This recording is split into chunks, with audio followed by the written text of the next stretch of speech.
Are you having a hard time figuring out what to get Dad for Father's Day? You should check out Row 1 Brand's Vintage Pictorum Gallery. They have America's best sports art. With over 7,200 historic sports prints, you're assured to find something unique for Dad this Father's Day. Instead of a boring old tie, get him a historic baseball photo taken by Henry High Sandom at the historic Polo Grounds Stadium in New York City during the 1894 Temple Cup. Or, if he's an NFL buff, check out the 1963 vintage NFL poster. These are so good looking that you'll be amazed how they turn out. Shop now at sportshistorynetwork.com/row1 and save 15% off your order. This podcast is part of the Sports History Network, your headquarters for the yesteryear of your favorite sport. You can learn more at sportshistorynetwork.com. Hi, folks. Welcome to another episode of Pro Football in the 1970s. I'm your host, Joe Zagorski, and this episode we're going to be talking about the very first Monday Night Football game. Now, the 1970s ushered in a new birth of competition in pro football, as we all know. And as with many new things, a new idea sparked the entire pro football landscape at the very beginning of the decade. A new television contract was obtained by all three major television networks to televise the newly formed league of 26 teams. And one of those television stations, ABC, was given the contract to televise a whole new idea, the idea of Monday Night Football. Today, we in 2021 look upon Monday Night Football as something that we have always had. But no, the idea had to have a start sometime, and that time was back in 1970. A gentleman by the name of Roone Arledge was an ABC television producer at that time, and he came up with the idea to produce a weekly nighttime pro football game. Arledge's many detractors claimed that the idea would be a flop. What they didn't understand was the fact that pro football had already infected most Americans with the game's excitement. Arledge banked on that excitement to be present on Monday nights in the fall, and history has proven him to be correct. The specter of Monday Night Football is something that we take note of and follow even to this very day, thanks to Arledge's brilliance and his willingness to take a chance. Part of Arledge's brilliance involved having three commentators in the broadcast booth of every Monday Night Football game.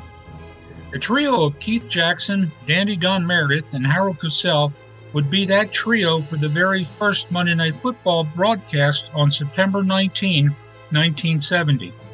The trio would change a bit the next year to replace Jackson with Frank Gifford, and it was the trio of Cosell, Gifford, and Meredith that most of us old-timers remember as the glorious trio of Monday Night Football. Keith Jackson would be the play-by-play announcer for the first year in 1970. Meredith, the former Dallas Cowboys quarterback, would provide his southern drawl and his down-home folksy comments to better humanize the players. And Cosell, well, he was Cosell. A sports reporter for ABC, Cosell was in a class by himself. An Ivy Leaguer, Cosell was more than happy to criticize and at times humiliate the players, coaches, and indeed the sport itself. He was the perfect person that America loved to hate. Yet primarily because of him and because of the trio as a whole, the Monday Night Football games were demanded viewing by the American populace. But Arledge knew that for that very first Monday Night Football game, American viewers did not really know what Jackson, Meredith, and Cosell would bring to the broadcast booth and to each other. So Arledge needed a drawing card to entice viewers to actually watch that very first Monday Night Football game.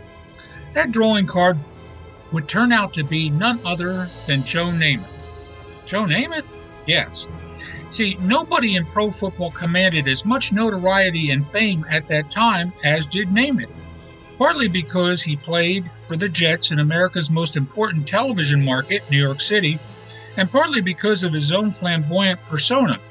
And Namath was the perfect player to promote the very first Monday Night Football game by his very presence.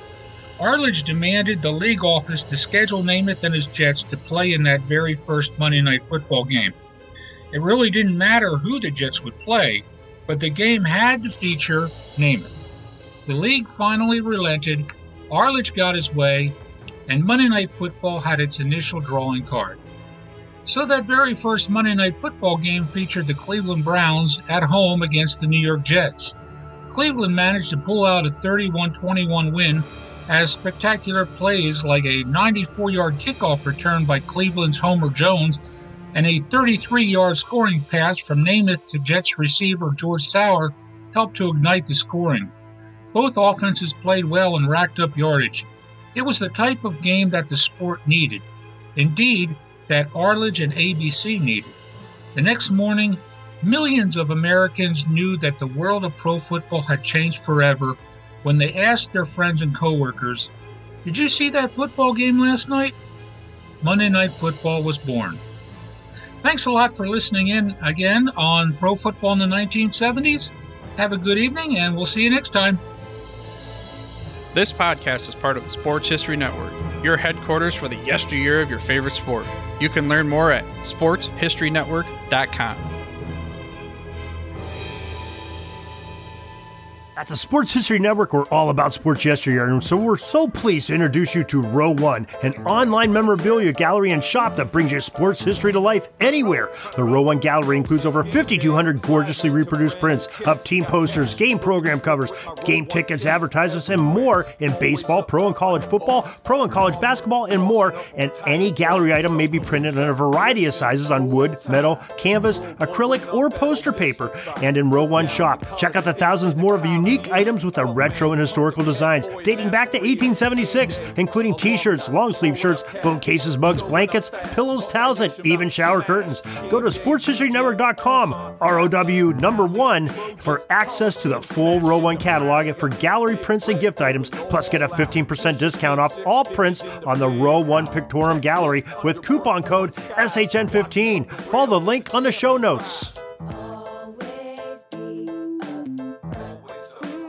We here at the Sports History Network proudly partner with 26 podcasts, all revolving around the history of sports. But did you know that many of our hosts were sports history authors way before they started their shows? It's true. We've got Joe Ziemba, host of When Football Was Football, Joe Zagorski, host of Pro Football in the 1970s, Mark Morthier, host of Yesterday's Sports, Tommy Phillips, host of Lombardi Memories, and Scott Adamson, co-host of From the 55-Yard Line. All these authors have many books for you to choose from. To check them out, go to our website at sportshistorynetwork.com/sportshistorybooks. Pick up your copy today. Soundtrack provided by Kevin MacLeod of filmmusic.io.